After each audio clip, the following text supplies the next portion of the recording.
Dear petrolheads of the world, today I want to speak to you about plastic.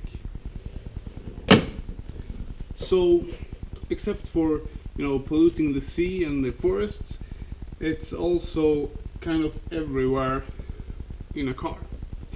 And for a lot of cars, it's kind of good to have some plastic. It can be nice, and protect you from the sometimes nasty insides of the car that you can cut yourself on and so on. However, for a race car or a track car, it's not quite needed, so away with those. Why? Weight reduction. You see, the less weight you have in a car, the quicker it will be, because the engine has to haul around less weight.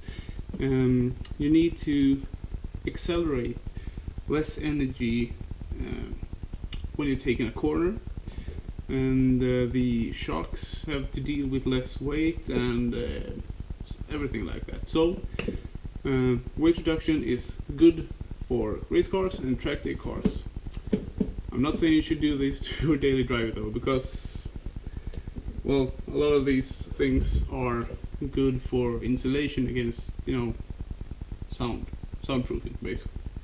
So I'm gonna get started with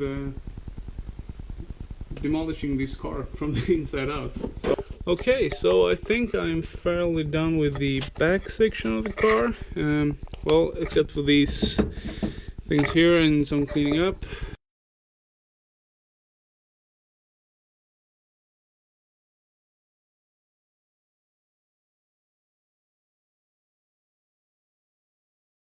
Look very closely now, because I'm about to show you something really cool. Yeah, so this is dry ice. It's minus 70 degrees Celsius. No, minus 78. So this is actually solid block of carbon dioxide ice. And why do I have this? Well, it's because of this black shit here that I want to get out of my car, because it's unnecessary and it's heavy. So I've heard that I could just freeze it down and pound on it, and it will kind of just shatter. So that will be much easier than going on it with a chisel and hammer, as I've done before. So I'm eager to try it. So the rear pieces was of some kind of thinner, harder material, and actually I didn't even have to use the ice for the most part. Only on some spaces I think the glue was dried up, so I just had to hammer on it basically.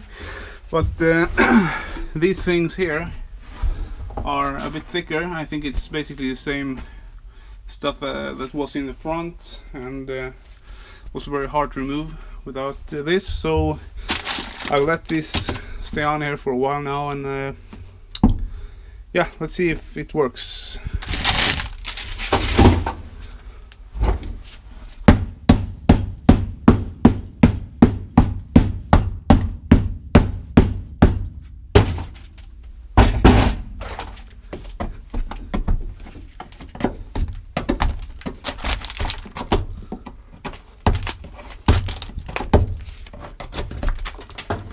Yeah, it seems to be working kind of good.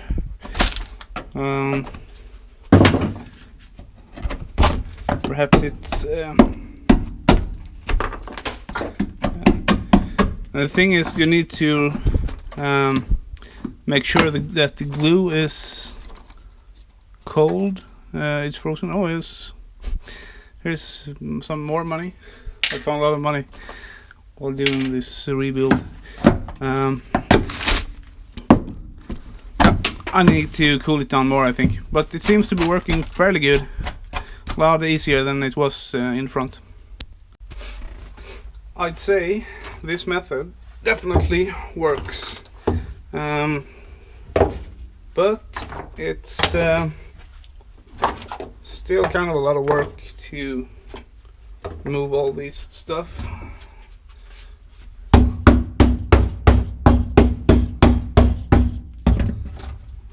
Comes off a lot easier than in the front.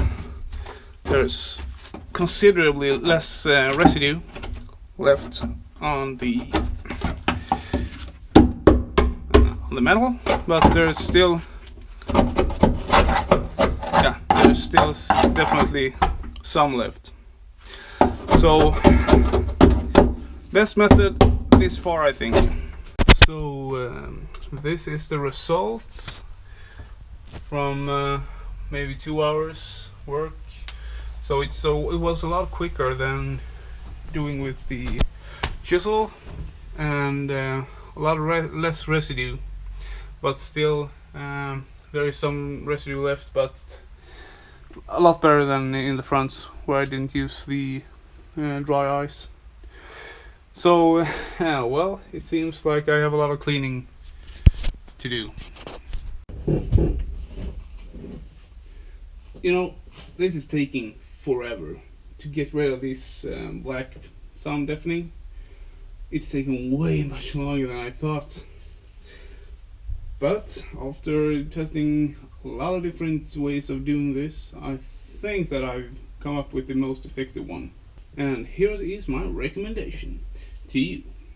First off, use dry ice and use the pellet version and not the block one, because I used the blocks and I didn't get the dry ice into all the small, holes and all that, so it didn't cool down all of the sound deafening mats. And after that, I think heat gun and one of these, just do what you do with these. It's kind of self-explanatory. Then some kind of thinner thing, label off, and then spray it on whatever is left. Rub it with the knife, then do it perhaps again, and wipe it off with some paper. And that's, depending on how much time you put into it, you should get a decent result. I am officially finished with the interior. I wouldn't really say finished, but at least I'm finished with the weight reduction. So all the sound deafening stuff has been removed. That's good. I've found some nasty surprises with the rust, and if you look closely you can see that there are still some sound deafening left in like small spots of it, and yeah, stuff like that. But I've come to the conclusion that if I'm going to be finished with this car, like this century, I'm gonna need to accept that there will be a point of, where it's good enough. And this won't be a car that will win a lot of prizes on car shows. It will be a track day car, mostly. So I don't care that it's not perfect. And I am planning on painting it, so it will look a bit nicer at least. Yeah, it's really nice to finally have this done, and now I can finally move on to Rust.